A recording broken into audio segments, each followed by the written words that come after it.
আপনাদেরকে প্রায় 2 সপ্তাহ পরে আবার একটু আহ্বান করেছি আপনাদের সাথে একটু কথাবার্তা বলার জন্য এবং সার্বিক আইন শৃঙ্খলা পরিস্থিতি আপনারা যেহেতু জনগণের সাথে ঘনিষ্ঠভাবে কাজ করেন, তো আমি বলেছি আগে যে জনগণের ইচ্ছা অনুযায়ী পুলিশ কমিশনার কাজ করুন। সেজন্য আপনাদের আহ্বান, আমরা একটু জানতে চাই, শুনতে চাই আমাদের কোন জায়গায় সমস্যা, জনগণ কি চায়। আমাদের এই অভিযানের সাথে আমাদের সিনিয়র কর্মকর্তা যারা আছেন, ট্রাফিক বিভাগের কর্মকর্তা ছাড়াও আমাদের ক্রাইম ডিভিশনে যারা আছেন তারাও কাজ করছেন। তো আমরা বিশেষ অভিযানটা 8টা থেকে 11টা, 2টা থেকে 4টা এই সময়টাতে চালাচ্ছি। এর বাইরে আমাদের 2-3টা মোবাইল টিম আছে, তারাও অভিযান পরিচালনা করছে। এটা ইন্টেন্সিটি কখনো একটু কম, কখনো একটু বেশি। যখন যানজট হবার পরিস্থিতি তৈরি হয় তখন আমরা কিন্তু এই কার্যক্রমটাকে একটু সীমিত করি। তো আন্তরিকভাবেই কাজ করছে, আমার কাছে যতটুকু চোখে পড়েছে, আর এটা আমরা আমাদের নজরদারিটা বাড়াবো। আরেকটা বিষয়, আপনারা তো রিক্সা এবং টমটমের উপরে অভিযান পরিচালনা করছেন, সিএনজির উপরে যারা বিক্রি করে শহরতলিতে যে দোকানগুলো আছে, কারণ যারা দোকান থেকেই তো কিনে নিয়ে মানুষ চালায়, দোকানের বিরুদ্ধে আপনাদের অ্যাকশনের কোনো চিন্তাধারা আছে কিনা? আমরা আইনগত বিষয়টা খতিয়ে দেখছি, এটা নিয়ে শীঘ্রই আপনারা সিদ্ধান্ত জানবেন। আমার একটা প্রশ্ন আছে, আমরা লক্ষ্য করছি আপনারা পূর্ণভূমি সিলেটে কথার সাথে কাজে মিল রাখছেন, আবার লক্ষ্য করছি চক্রান্তকারীরা বিভিন্ন আন্দোলন সংগ্রাম করার জন্য প্রস্তুতি নিচ্ছে। এ ব্যাপারে কি আপনাদের গোয়েন্দা বিভাগ সক্রিয় আছে কিনা? সক্রিয় আছে এবং আমরা কৌশলগতভাবে এগিয়ে যাব। যতগুলো নেওয়া হচ্ছে সেগুলো প্রত্যেকটার একটা নাম্বারিং করে সেখানে রাখা হচ্ছে। যদি এরকম অভিযোগ আসে সেটা খতিয়ে দেখা হবে এবং যদি এখানে আমাদের কেউ জড়িত থাকে তার বিরুদ্ধে অ্যাকশন নেওয়া হবে।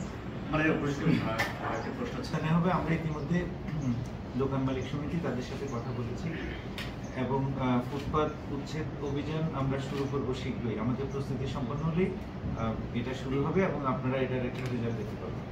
আচ্ছা, আমার একটা প্রশ্ন ছিল, আজকে বিভিন্ন জায়গায় দেখা যাচ্ছে যে অবৈধ যে রিক্সাগুলো চার্জিং স্টেশন আছে সেই স্টেশনগুলো কিন্তু বন্ধ করা হচ্ছে বা সিলগালা করা হচ্ছে, এটা কতদিন পর্যন্ত চলবে? আর যে স্টেশনগুলো অবৈধ আছে চার্জিং স্টেশনগুলো, সেগুলো ব্যাপারে কি কোনো পদক্ষেপ নেওয়া হবে কিনা, একটা প্রশ্ন। আরেকটা প্রশ্ন হচ্ছে আপনার বিভিন্ন স্কুল আছে নগরীর ভেতরে, যে স্কুলের এবং বিভিন্ন মার্কেট আছে যার নিজস্ব পার্কিং নেই, এই ব্যাপারে কি কোনো কর্তৃপক্ষের কাছে আপনাদের কোনো উদ্যোগ আছে কিনা না, বা আপনার কোনো অ্যাকশন নিচ্ছেন কিনা না? অবশ্যই আমি এক কথায় আপনাদেরকে বলেছি এবং এখনো বলছি যে এটাকে নিরাপদ নগরী হিসেবে গড়ার জন্য যা কিছু করার প্রয়োজন আমরা প্রত্যেকটা পদক্ষেপ নেব। আপনার প্রথম প্রশ্নের উত্তরে বলছি যে যেখানে চার্জিং পয়েন্ট আছে, গ্যারেজ আছে, সেখানে আজকে বিদ্যুৎ সংযোগ বিচ্ছিন্ন করার কার্যক্রম চলছে। এটা চলমান থাকবে। যতগুলো চার্জিং পয়েন্ট আছে, আমরা 38টা লিস্ট পেয়েছি বিদ্যুৎ বিভাগ থেকে, এই 38টাকে বিদ্যুৎ সংযোগ বিচ্ছিন্ন করা হবে। এরপর যদি এই তালিকার বাইরে যদি থাকে সেটাকেও বিচ্ছিন্ন করা হবে। আমার দুইটা প্রশ্ন। 2 নম্বর পয়েন্টে কি ছিল? 2 নম্বরটা ছিল যে বিভিন্ন নগরীর যে বিভিন্ন স্কুল এবং শপিং মার্কেট আছে, এগুলো সুপার মার্কেট, আমরা এটা নিয়ে আমাদের দোকান মালিক সমিতি সহ অন্যান্য ইয়ের সাথেও আমরা কথা বলেছি, মেট্রোপলিটন চেম্বারের সাথেও কথা বলেছি। এখানে আমাদের পরিষ্কার বক্তব্য হচ্ছে যে যে সকল কমার্শিয়াল বিল্ডিং যাদের পার্কিং প্লেস আছে সেগুলোতে তারা পার্কিং না করে দোকান বসিয়েছেন, তাদেরকে অবিলম্বে সেই দোকানটা ভেঙে পার্কিংয়ের জায়গাটা করার জন্য আমরা অনুরোধ করব। শীঘ্রই আমাদের এই প্রক্রিয়াটা শুরু হবে। আমার কি প্রশ্ন, আমি কাজ করি বার্তা 24-এ সিলেটের দায়িত্বে রয়েছে। আমার প্রশ্নটা হচ্ছে যে আপনারা বিভিন্ন সময় আমরা দেখেছি যে আবাসিক হোটেলের বিরুদ্ধে অভিযান চলছে বা চলমানো রয়েছে, কিন্তু আবাসিক হোটেল ছাড়াও আরও বিভিন্ন হোটেল রয়েছে যেগুলো ভিআইপি হিসেবে অনেক হোটেলে আছে অনৈতিক কার্যক্রম চলছে। তো আপনারা শুধু আবাসিক হোটেলগুলোকে কেন্দ্র করে যদি অভিযান না দিয়ে ভিআইপি হোটেলগুলোর দিকে নজর দিবেন কিনা? এখানে সমস্ত ধরনের অনাচার বন্ধ করা হবে। আমরা হোটেল মালিকদের সাথে কথা বলেছি, তাদেরকে সতর্ক করেছি, তারা যদি সতর্ক না হন হোটেল সিলগালা করে দেন। আপনি আসার পর থেকেই যে অভিযানটি শুরু করেছেন সিলেটে, এটা কিন্তু বেশ প্রশংসা জুগিয়েছেন এবং প্রত্যেকটি মানুষেরই প্রশংসা পাচ্ছেন। এবং একই সাথে সাধারণ মানুষের মাঝে একটি প্রশ্ন আছে, এটা আমরা দেখি যে এরকম পদক্ষেপ গরুজুর সপ্তাহখানিক এটি কন্টিনিউ থাকে। তো সেক্ষেত্রে আসলে আপনার যে অভিযানের যে চিত্র আমরা দেখতে পাচ্ছি সিলেটে, সেটি কি কন্টিনিউ হবে নাকি এক সপ্তাহ পর সেটা আবার বন্ধ হয়ে যাবে? না, আপনার প্রশ্নের উত্তর মানে আমি আগে দিয়েছি যে এটা যতক্ষণ পর্যন্ত ব্যাটারি রিক্সা মুক্ত না হবে, অবৈধ যানবাহন থাকবে, ততক্ষণ পর্যন্ত আমাদের অভিযান খেয়াল বন্ধ করছি হবে না। আমার প্রশ্নটা হচ্ছে যে সিলেট সারুটিকর যে এয়ারপোর্টের পাশে ওই জায়গায় 10টার আগে কোনো ট্রাক শহরে প্রবেশ করে না, কিন্তু দেখা গেছে যে 10টার আগে অনেক সময় ট্রাকটা ছেড়ে দেওয়া হয় এবং এক লাইনে স্টে করার কথা, দেখা গেছে 2 লাইন 3 লাইন। এখন যেহেতু সারুটিকর যাত্রীমূলী যে সিএনজিগুলো, এগুলো দেখা গেছে যে মানে যেতে খুব একটা বাধাগ্রস্ত হয়। মানে আমার প্রশ্ন হচ্ছে যেহেতু মানে সময়ের মধ্যে এগুলো ছাড়া যাবে না 10টার মধ্যে, যেমন 2 লাইন 3 লাইন এভাবে হয় কিভাবে, এই বিষয়ে আপনাদের কি মানে পদক্ষেপটা কি আমি আর একটু জানতে চাই। ভালো প্রশ্ন করেছেন, এটা আমরা এটা উদ্যোগ নিব। আসলে 2 লাইন হলে তো এখানে রাস্তাটা সংকীর্ণ হয়ে যাচ্ছে, এটা 1 লাইন করে কিভাবে করা যায় সেই ব্যাপারে আমরা আমাদের কর্মরত অফিসার ফোর্স যারা আছে তাদের সাথে কথা বলে সিদ্ধান্ত নেব। আমার একটা প্রশ্ন ছিল, যেমন গাড়িগুলো ধরা হচ্ছে অটো রিক্সা, ব্যাটারি চালিত রিক্সা, আসলে সব কিছুর পরে চার্জিং স্টেশনগুলো তো আজকে অভিযান চলছে। এই যে ব্যাটারির যে দোকানগুলো আছে, কারখানাগুলো আছে সিলেটের মাঝে বেশ কয়েকটা জায়গায় দেখি আমরা, এগুলোর প্রতি কী পদক্ষেপ নিচ্ছেন? আর দ্বিতীয় প্রশ্নটা হলো যে আপনার ক্ষমতা বলে আপনার পারবেন এটা, যেমন যে হেলমেটের যে মামলাটা, এটা টাকার পরিমাণে হয়তো আমরা অন্যান্য জেলাতে বেশি দেখি, এটা যদি একটু কমিয়ে আনা এই বিষয়টা। আচ্ছা, আপনাকে ধন্যবাদ।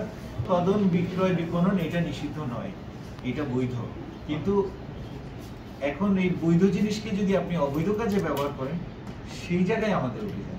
ব্যাটারি চালিত রিক্সা যেগুলা দোকানে বিক্রি হয় সেই দোকানগুলোর কথা আমরা বলতেছি, মানে নতুন নতুন রিক্সা সাজানো থাকে অনেক দোকানে আছে সিলেট শহরে, এই দোকানগুলোর বিরুদ্ধে আপনাদের অ্যাকশন আছে আলোচনা করে আমরা অবশ্যই অ্যাকশনে যাব।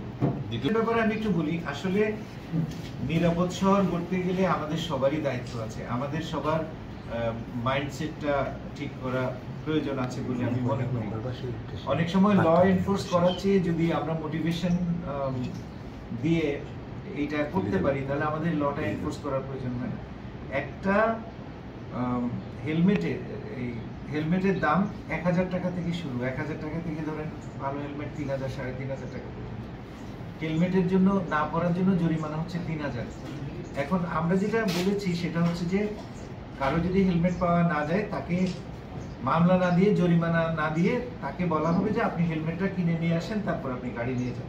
আমরা কিন্তু অভিযানটা এভাবেই করছি, আমরা লটা এনফোর্স করাচ্ছি এবং তাদেরকে একটু উৎসাহিত করার চেষ্টা করছি। আমি আপনাদের মাধ্যমে আমাদের সচেতন যারা অভিভাবক বাবা মা আছেন তাদের প্রতি বিনীত অনুরোধ করব, আপনার ছেলে যখন বাইর হবে মোটর বাইক নিয়ে, আপনি তার নিরাপত্তার বিষয়টা খেয়াল করবেন। দিন শেষে যদি আল্লাহ না করুক কোনো দুর্ঘটনা ঘটে, ক্ষতিটা আপনারই। অবৈধ গাড়ি যদি চলতে না দিই, টোকেন বাণিজ্য শেষ। আর আপনার প্রশ্নের জবাবে বলছি যে একজন সরকারি কর্মকর্তা হিসেবে এরকম গাড়ি রাস্তায় চালানো, এটা কিন্তু আমাদের নীতি নৈতিকতা বহির্ভূত এবং এটা অসাধারণ আচরণের পর্যায়ে পড়ে। সেক্ষেত্রে কোনো সদস্যের যদি গাড়ি পাওয়া যায় যে সেই গাড়ি ব্যবসার জন্য তিনি খাটাচ্ছেন, আমরা অবশ্যই ব্যবস্থা নেব। নগরবাসীর উদ্দেশ্যে কি বলবেন বলেন? নগরবাসীর উদ্দেশ্যে আমি বলবো যে এই কয়েকদিনে আমরা যথেষ্ট সাড়া পেয়েছি এবং আমরা উৎসাহিত হচ্ছি। আপনাদের এই সমর্থন থাকলে আমরা নিরাপদ নগরী গড়ার কাজটা অনেক দ্রুত গতিতে আগাতে পারবো। আসলে সচেতনতা বিষয়টা অনেক বেশি জরুরি। আমাদের উঠতি বয়সের ছেলেপেলে যারা আছে তারা অনেক সময়, এদের তো বয়স কম, রক্তটা গরম, হঠাৎ করে বিভিন্ন জায়গায় লেগে যায়, ঝগড়াঝাটিতে লিপ্ত হয়, দ্রুত গতিতে গাড়ি চালায়, সাইলেন্সার এই পাইপ থেকে বিকট শব্দ করে। তো এই বিষয়ে আমি একটু সচেতন করার জন্য বলবো, আমাদের অভিভাবক বৃন্দ যারা আছেন তারা একটু খেয়াল করবেন, আপনার সন্তান যখন বাইরে যাচ্ছে সে যেন হেলমেটটা নিয়ে যায়, আপনারা একটু ইনশিওর করবেন। আমরা নগরীতে কোনো প্রাণ এইভাবে দুর্ঘটনার কারণে ঝরে যাক, এটা আমরা কামনা করি না। আমরা একটা নিরাপদ শহর চাই, আমরা একটা শান্তির শহর চাই।